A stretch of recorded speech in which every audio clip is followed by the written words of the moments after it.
मैं यशवंत यादव आप सभी के समक्ष अपनी एक मौलिक कविता सुनाने जा रहा हूँ जिसका शीर्षक है प्रकाश पुंज। दृष्टिबाधितों के लिए पथ सकल अवरुद्ध था, प्रकृति नाराज थी, समाज भी विरुद्ध था। दृष्टिबाधिता को दंड मानते थे कर्म का, ईश्वरीय कोप मानते थे सब अधर्म का। मानते थे शाप पाप सभी दृष्टिहीन को, तनिक भी तो दया न आई थी किसी दीन को। कितनों को अकाल मृत्यु दे दिया समाज ने, कितनों को निगल लिया है निर्दयी रिवाज ने। फिर भी दृष्टिबाधितों ने नित्य अपने पांव से कुचल दिया है निर्दयी समाज के विरोध को।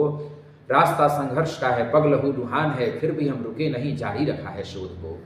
धृतराष्ट्र ने जैसे झेला था इस समाज की मक्कारी को, वैसा शायद दुनिया में दृष्टांत नहीं दूजा होगा। नेत्र नहीं तो राज्य नहीं, ये राजनीति की साजिश थी। नीति के ठेकेदारों को ऐसा क्यों कर सूझा होगा। बाद को राजा बना समाज ने उनको ऐसा दंश दिया, सच पूछो तो राज्य नहीं भिक्षुक को जैसे अंश दिया। मुहावरों और कहावतों की भारी भरमार लगी है, जिनमें मखौल उड़ाते अंधेपन का विद्वज्जन हर्षाते हैं। गरीब की बीबी की लाचारी कोई नहीं समझता है, राह में चलना मुश्किल होता भाभी सभी बनाते हैं। दृष्टिहीन था पैराडाइज लॉस्ट की रचना करने वाला, जॉन मिल्टन नाम था। खुली चुनौती ईश्वर की सत्ता को उसने दे डाली थी, इसीलिए बदनाम था। कैसे भूलें उस समाज के एहसानों को जिसने हमको नाम काम दोनों दे डाला। गले में तख्ती सूरदास की लटका दी और दे दिया हाथों में भिक्षा का प्याला। नाम और काम दोनों ढो रहे थे हम सब, बन के विवश दृष्टिहीनता के भार से।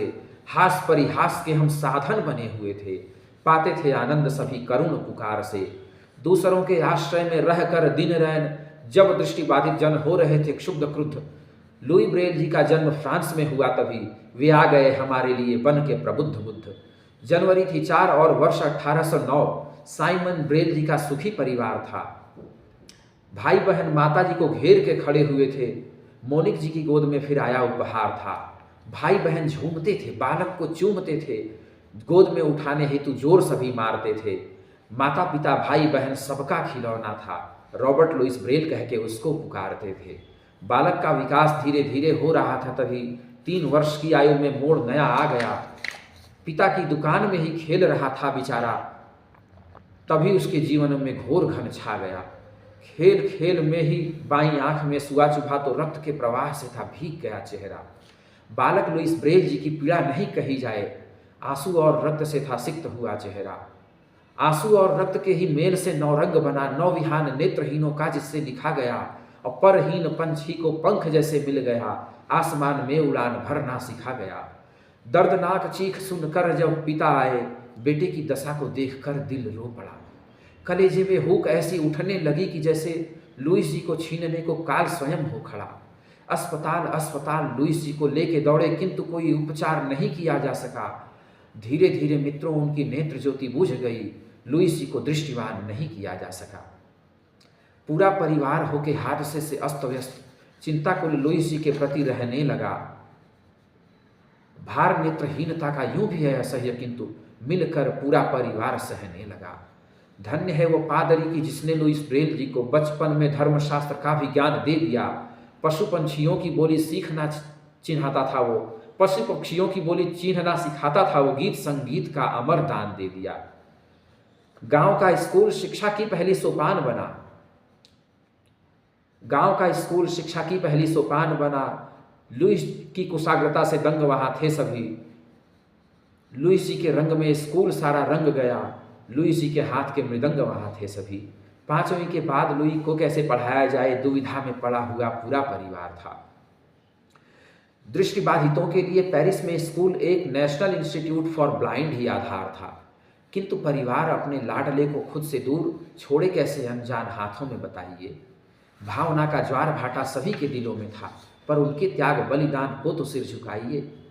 दुख का पहाड़ परिवार जन के सिर पे टूटा, किंतु लुइस ब्रेल जी को पेरिस पहुंचा दिया। पूरे परिवार और लुइस जी के आंसुओं ने हिमालय की सबसे ऊंची चोटी को झुका दिया। कहने को तो पढ़ने हेतु गए लुइस ब्रेल वहां, किंतु वो इमारत तो बीमारियों की खान थी। सीलन से भरी दीवारें, मच्छरों की वीणा बाजे, दूध और पानी से भी सस्ती वहां जान थी। पहले पहल घर की याद करके लुई रोते रहे। धीरे धीरे उनके भी दोस्त बनने लगे। अब तो लुई सिर्फ परिवार के ही नहीं रहे, अपने समाज के भी दीप बनने लगे। 12 बिंदुओं के ब्रेल का भी यही ज्ञान हुआ, किंतु पढ़ने की कठिनाइयों को जानकर और भी सरल इसी लिपि को करेंगे हम, हुए तैयार लुईस ब्रेल प्रण ठान कर। रात्रि में संक्षेपीकरण लिपि का वे करते थे, दिन में दिखाते मित्रों को लुईस ब्रेल थे। उम्मीदों का दीप अपने श्रम से जला रहे थे, खुद ही वे बने हुए बाती और तेल थे। 1824 का आया शुभ वर्ष, जब दृष्टिबाधितों ने एक प्रकाश पुंज पा लिया। 12 बिंदुओं को संक्षेप में समेट कर 6 बिंदुओं में लुईस ब्रेल ने बना दिया। ऐसी लिपि जिन नाजुक हाथों ने बनाई होगी, उनकी खुशियों का वेग कैसे भला थमेगा। लुईस, विस्तार तेरे यश का है इतना कि उससे तो धरा और आसमान ढकेगा।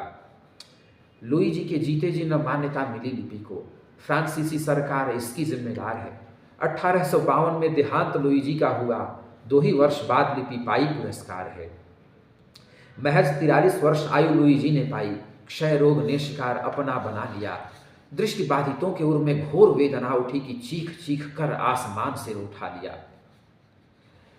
लुई जी की देह का अवसान हो गया हो भले, कृत्य का अवसान किंतु न हुआ न होगा ही। कोई शब्द या कि कोई पुरस्कार मिल जाए, कोई शब्द या कि कोई पुरस्कार मिल जाए, लुई से कोई ऋण नहीं हुआ न होगा ही, लुई से कोई ऋण नहीं हुआ न होगा ही, लुई से कोई ऋण नहीं हुआ न होगा ही। धन्यवाद।